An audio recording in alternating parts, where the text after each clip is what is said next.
Omulungi ndaba mukwano gwange nga we nagamba nti bwe nkomawo ate nkyalina Pastor Raymond Ssekyanzi Ricky abeere ng'ate ayongera okutuwa obujulizi bwe. Obujulizi nno buno bungi nnyo buba tebugwayo mukwano gwange nga bwe nkugambye, naye gwe omuvubuka ndaba gw'omuntu omukulu awamu naawe omwana. Kino kikulaga ki mu testimony gye nakuleetera wiiki ewedde nti engeri gye weetwalamu obwetoowaze kintu kikulu,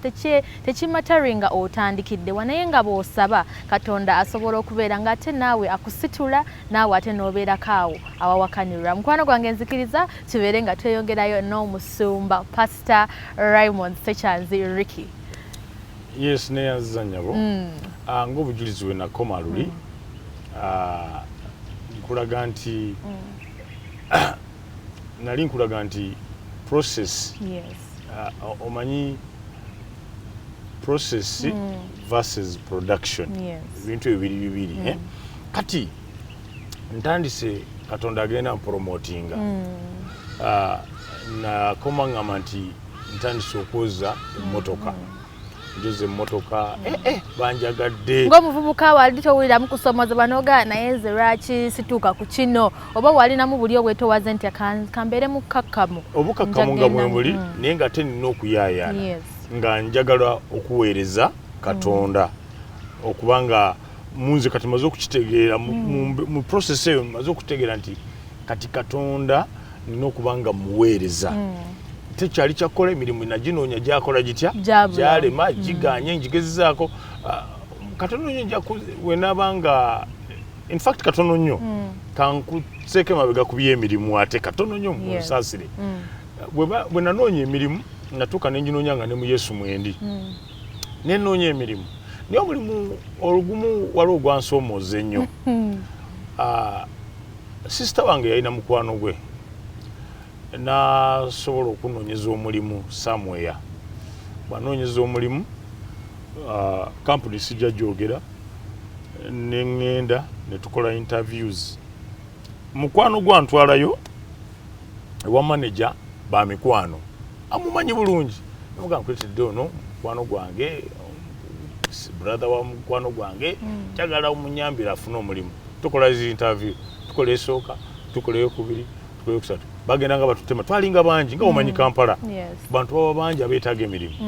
bannange nga tutuuka nga basunsudde abayiseemu nga nange mwendi, naye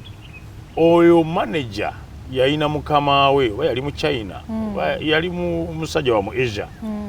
ndowooza engeri gye yandabamu kisooka nali sifaanana bulungi obeera mu mbeera nga nzibu embeera nga si nnungi kubanga nze ne ku kyaki abamu nga bakudduka n'okudduka bakulaba ne bagamba naye ono kati munnange mu mbeera ezo mba ndi awo n'omwami oli ajja mpa amawulire nangamu ne Raymond wakoze interview wagiyise naye munnaye tebagenda kuwa mulimu. Mbuuza ate lwaki? N'agamba nti omanyi omusajja mukama we yagenza okulaba mbu engeri gy'okanulamu amaaso oyinza okutubba. Manager yaŋŋamba kakati nemala ebbanga namala nebbanga nga nsabira amaaso gange amaaso gano nga kitegeeza olw'obutamanya nga nze ŋŋamba amaaso gange gano galabika mabi omuntu wandaba nentandika okugamba nga Mukama era abantu abasaba essaala si buli omuntu asaba bituufu nenanga okusaba Mukama nyamba amaaso gano gakendeere amaaso gange galeme kubanga galabibwamu obubbi naye ebyo byonna nenvaawo ne banoonyeza omulimu omulala kati neŋŋamba nenoonya omulimu omulala waliwo gwe baali bagenda okunfuula nga ngenda kubeera loan officer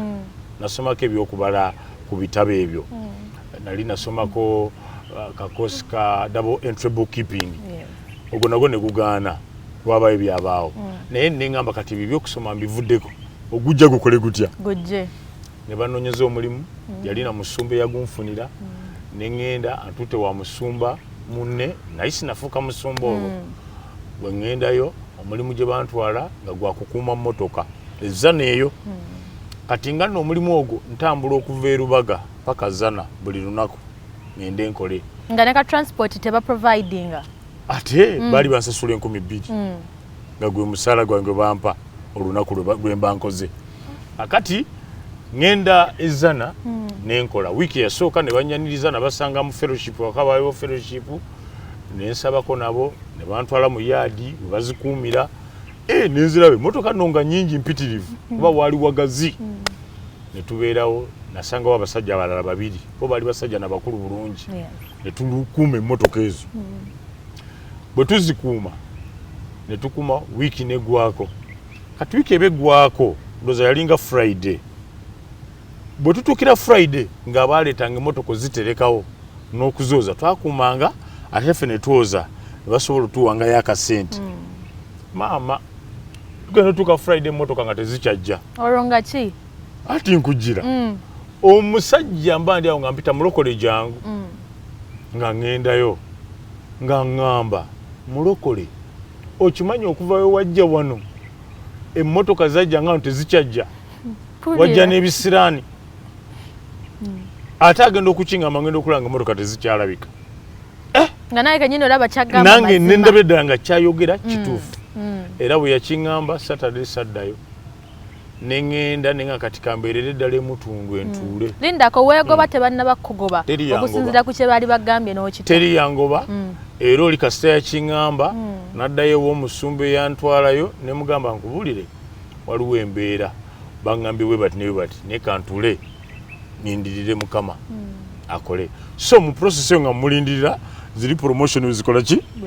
bwezijjira kati wemmala okuva ku promotion njoza emmotoka nawabawo omusumba omu ku basumba abakulu abaali baddirira Pastor Tom andaba nangamba brother jangu tuze in fact yayogera ebigambo bino yali mukyala Mukama yamuyita dda kati nangamba nkulaba oli mwana mulungi oli active oli mulungi mbadde njagala onyambeko tutawaana wano olwo mutundwe eyajjangamu abantu nga batonotono bagenze beeyongera omulimu gwe yampa ogumanyi yampa omulimu gwa kuyuza bipapula olwo tufunye in fact nange omulimu ogugenda ogufuna tufuna memba jja mu church ng'alabye ogenda emanju tebeerayo TP teriyo toilet papers kati n'asalawo ku mulimu gy'akolera atufunireyo amawulire newspapers tugakozesa kati ne banoonya anaakola omulimu ogwo okuziyuzangamu bw'ati okuziyuzangamu okole obusale obuntu obulungi omusumba oli n'alaba Raymond akola bulungi ayoola obusa bw'ente yayoza ku motoka ya muzeeyi wayoleza emotoka ya muzeeyi kitegeeza muvubuka mulungi nga bampa omulimu nga andagira ogenda kubanga ebipapula bino obiyuza bulungi obiteeke muki mutoyi bamugamba maama nzikiriza nga njuza bipapula byange kati niyo omanyi omulimu gwokola olina okuguteekamu ebirungo basobole okwagala ate naawe basobole okulaba nti kyokola gyekiri mu kubiyuza mubikuyuza nagenda mbiyuza ebbanga eriwera nenfunayo ekirowoozo nga naye toilet paper ziba ŋŋonvu lwaki sikunya bipapula bino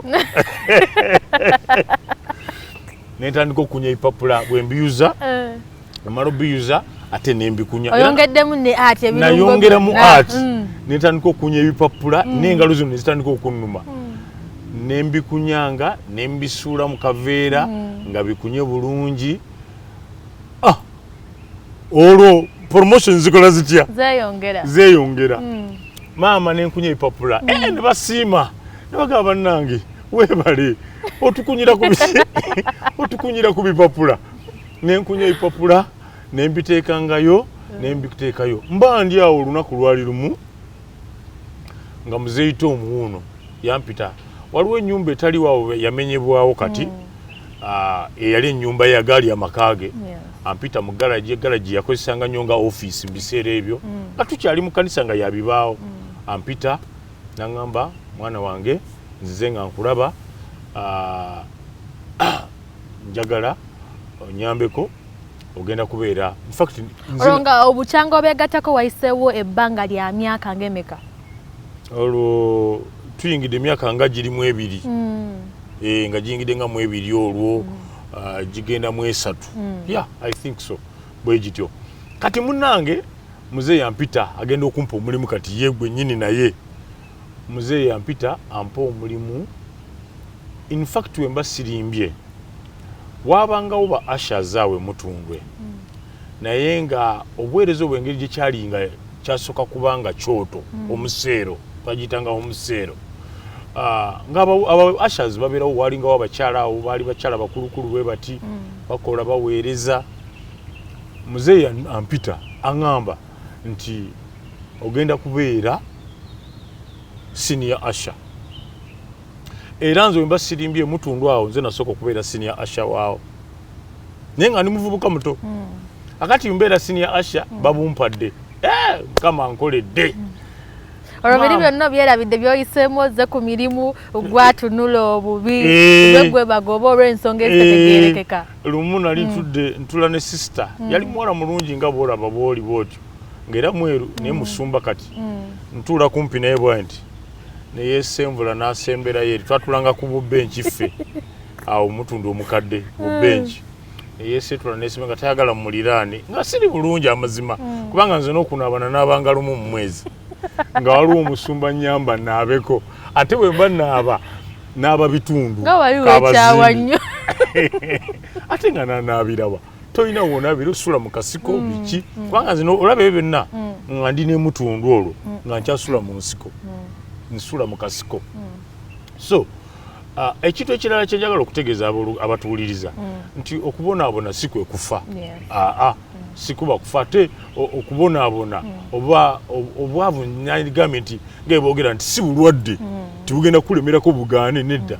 so munnange muzeeyi ampadde obwa senior usher naye obwa senior usher oza nabumalako bbanga ki ndoza mwezi gumu abakyala bali ne bangolokokerako ne waba olutalo sinziggu omanyi ne mu kanisa mulimu politics era olwo kyetuyita church politics abagendako mu masomero mu theological school babisoma babimanyi ne banwanisa mba ndi awo muzeeyi nampita nanga mwana wange bano abakyala tojja kubasobola akati natemamu nakati gwe ogenda beera senior usher munda kati nonzeyo ne senior usher omulala manyi muzeeyi nga embeera zetayagala nnyo ntalo nalondayo omulala namufula senior usher mbuweebweru kubanga bakola ku compound na biki so process wetu bwegenda ngejja neŋŋenda mba ndyawo nyingidde mu junior pastors bwenva mu junior pastors mukama nansembeza nembeera ku mwanjo gw'abasumba netandika okubeera nga nyimirira mu buweereza ngenda mu kusomesa ate awo Katonda bw'ava nantambuza tuba tuli awo era mba ndi awo muzeeyi nampita nanga nti kati omanyi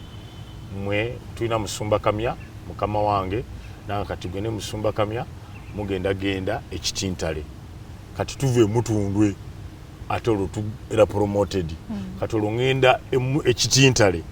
nga omumyuka w'omulala oli senior pastor kati ngenda mumyuka ekitintale eyo nayo tubaddeyo n'obuweereza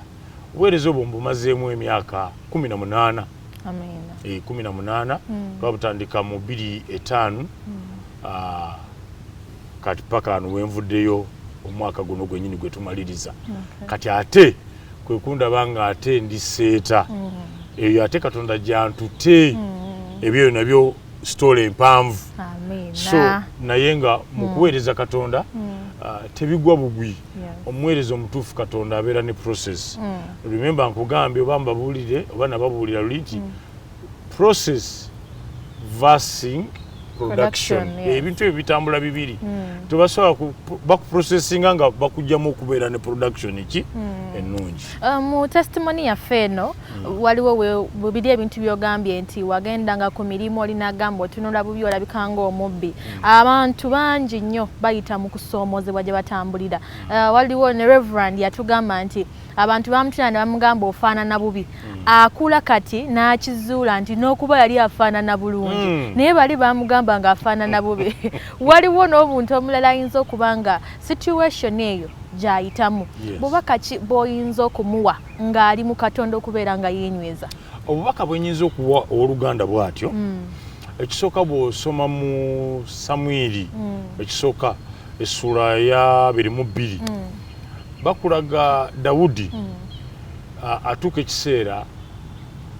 nga Katonda amulonze okubeera kabaka weewuunye bamujja mu nsiko yali alunda alunda ebisolo bya kitaawe. Katonda atuuka atuma Samwiri, genda mu nyumba ya Yese ononderemu oyo anaafuuka kabaka. Anadda mu kifo kya Sawulo. Bw'agenda bajjayo abantu abalungi. Bajjayo abavubuka abawambu omanye ab'ekiwago abanyirira abalabika obulungi. Munnaye Katonda buli gwe bajjangayo ng'agamba oyo mugaanyi, oyo mugaanyi, oyo mugaanyi.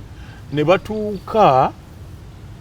ku Samwiri n'amugamba nti Mukama n'amugamba nti awakyaliyo teri yasigadde. Bagenda oyitaka Dawudi bakaleeta kawunya obusa kazibu kava mu nsiko ne bakaleeta. Naye nkusisa ki mu kyawandiiko ekyo kikulaga nti Dawudi we bamala omuteekako amafuta, Sawulo yatandika omuyigganya. Bw'amuyigganya addukira mu mpuku yeekweke. Bayibuli egamba nti mu kuddukira mu mpuku bangi abaamujoyininga, abalina ennaku, abalina ebizibu, abatalina we babeera, bonna baajoyininga. Kikyendeeta mu ekyo nti gwatulaba era abadde atugoberera mu mbeera zonna ng'oziyitamu Katonda akumanyi. Nekikyeŋŋamba waawo nti omuntu Katonda gw'ayagala amutwala mu ddungu. Amiina. Tewaliyo Katonda gw'anaakozesa oba gw'ayagala mu all sectors gw'atayisa mu ddungu. Eddungu lituyamba okutukomola, okutushapeninga n'ofuuka omuntu. Kati nze jjukira nina gye nava mu nsi, nalina gye ndi, nalina eddiini mwendi. Katonda okunshepinga nteeke nfuuke omuntu omulamu, mbeere omuntu anaakulembera abantu be, mbatambuze bulungi. Yalina okusooka ankamule, anziggyemu kakikya yenna, anziggyemu olugezigezi, anziggyemu amaalo, anziggyemu ekyalo, anziggyemu omululu, anziggyemu buli kakikya. Nze nkubuulira bampunzika dda. Banjiyiwayiwa nzena nenzigwamu bwe nti. Lwaki? Nti process evasinga with production. Olina okubeera ng'oli productive okuba ng'oli muntu ddala avaamu ekiramu. Amiina. Omulungi ndaba ekitiibwa kiba kya Mukama Katonda. Oyo nno atujjaawo abantu we batatusuubira. Omusumba wa kunyumiza oba singa walabako ku ebyo byatunyumiza, oyinza n'okubeera nga wali tosobola kukisuubira nti olunaku lumu alibeera kunnuŋŋamya ng'awa obujulizi. Tetuleeta abantu just ng'abakyala oba tuleeta abantu Katonda baakoledde ebikulu. Naawe mukwano gwange ndaba abadde aweddemu essuubi, abadde aweddemu amaanyi, osobola okubeera ng'oddizibwamu bujja amaanyi go. Njagala nnyo kugamba nti tekimataringa abantu abakutunuulira bayinza n'okugamba g'ofaanana bw'oti tosobola kubeera ku kino ky'oliko olunaku olwaliro oba ky'oteekateeka oba ky'oyagala okuba. Naye we weesiga Katonda mukwano gwange naye bakulaba ng'ofaanana bubi nnyo olituuzibwa n'abambejja oba n'abalangira. Musumba, nsaba ate tubeere nga tweyongerayokko kati tutuuse ku kkanisa gy'oliko essaawa zino. Kusoomoozebwa ki k'osinze okufuna era mu kusoomoozebwa okwo bujulizi ki ate bojjeemu? Mu kkanisa gye ndimu kaakano neyanziza nnyo nnyabo abatulaba okusoomoozebwa kwe kuli. Ekisookera ddala nga sinatuuka na ku kkanisa kwe kuzuula ddala okuyitibwa. Wonna nga nzija ntambula nze nayagala okuweereza Katonda. Newe nali mu ddiini nayagala nnyo okuweereza Mukama. Nenzija ndokose, bwe ndokoka Katonda baako ne byayogera naawe. Mu process nga tutambula tuba n'abatuyamba. Katonda limu ku byayogera nange nali nkyali ku Full Gospel, n'abako kyayogera nange. Kino kankibabulire nti mba ndi mu process eyo nga obulamu buzibu. Nfuna lumu ekirooto,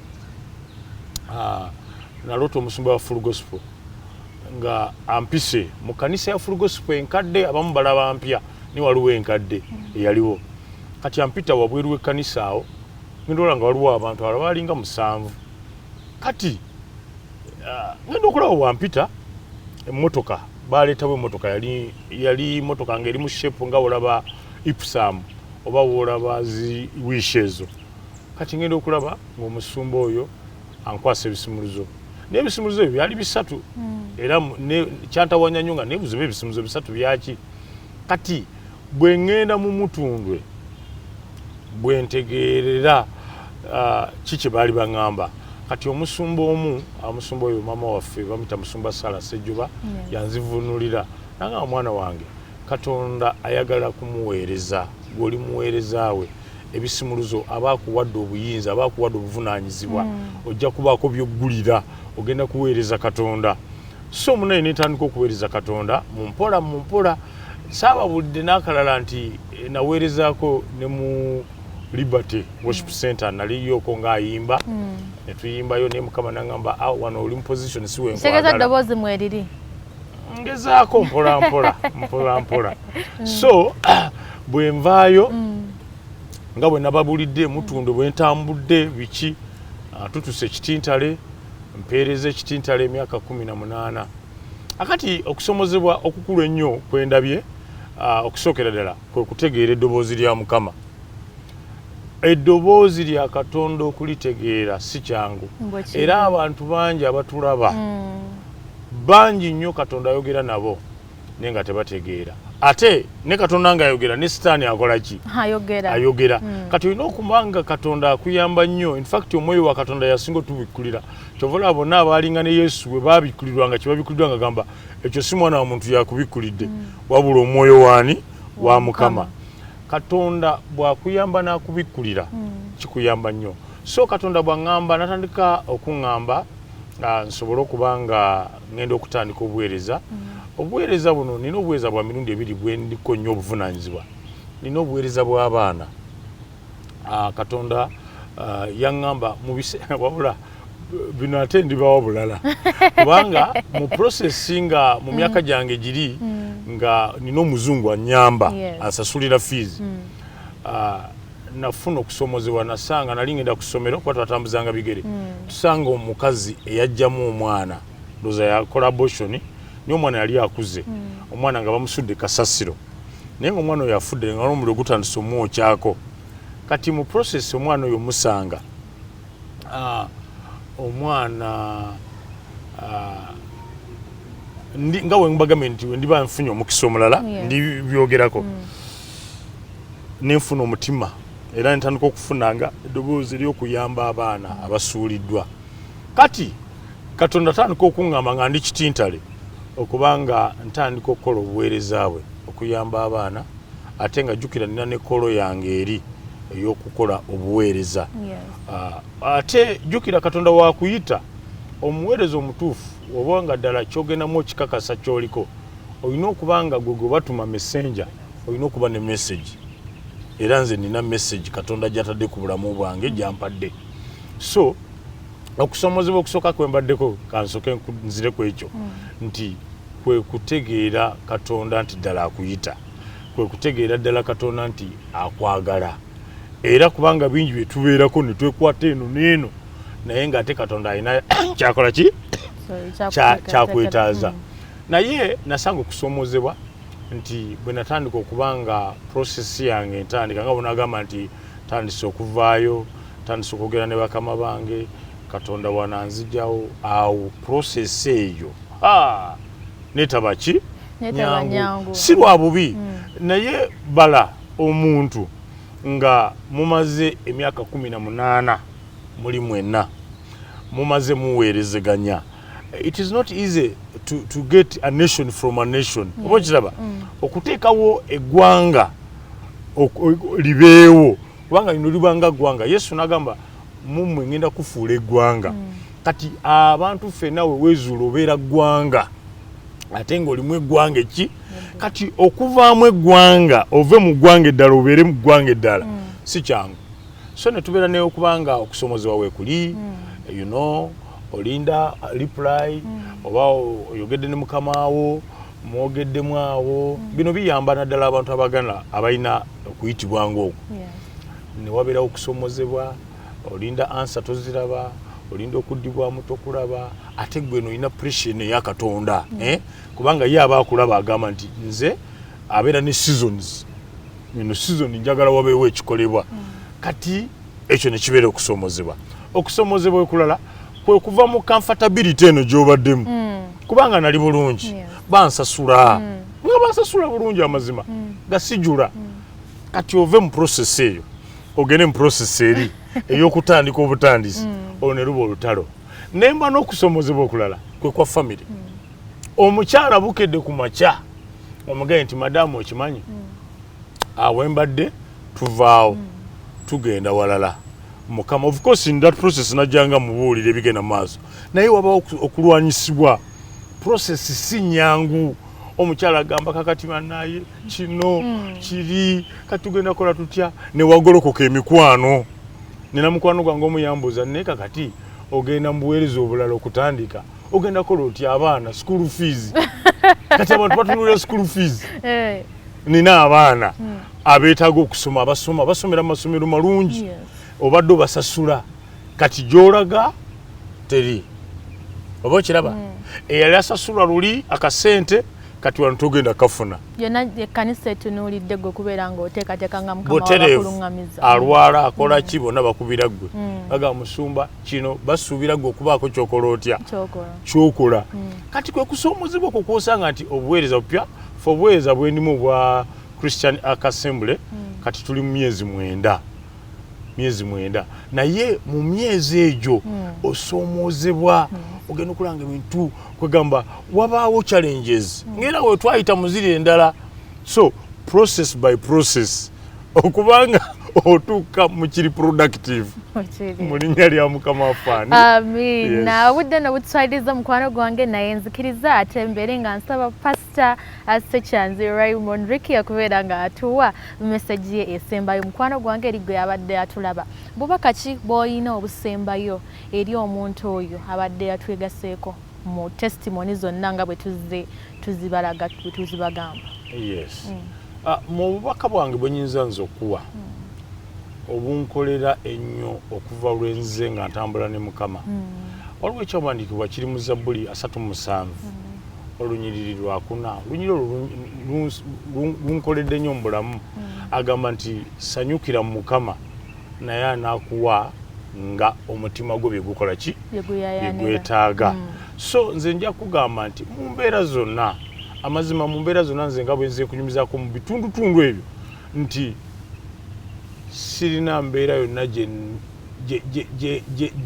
gye mpulidde nga nkaaba nnyo kituufu nakaaba naddala mu kaseera k'ensiko naki nga nsula mu nsiko naye nentuka ekiseera olw'okumbuulirira n'ekigambo kye bazibabuulira mu nze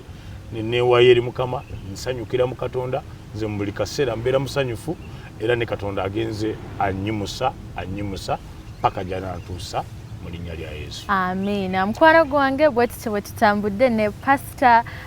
Raymond Ssekyanzi Ricky mukwano gwange era nga tukwebaza nnyo musumba okubeera nga otukyaliddeko nzikiriza nti testimony ye eineyo wabweru gwe blessings sigenda kubeera nga nnyongerako bingi kubanga byonna biwulidde bye nandyeetaaza okugamba nti tova mu Katonda okusoomozebwa kugenda kubeerawo kuba ne Katonda yabimanya era mu Bible n'akikuteeramu nti okusoomozebwa kujja kubeerawo naye guma kubanga ye awangudde ensi mukwano gwange nzikiriza ate mbeere nga mu kaseera kano nkongerayo mu motivational preaching tool okkalire ate nayo nsabe kunyumire.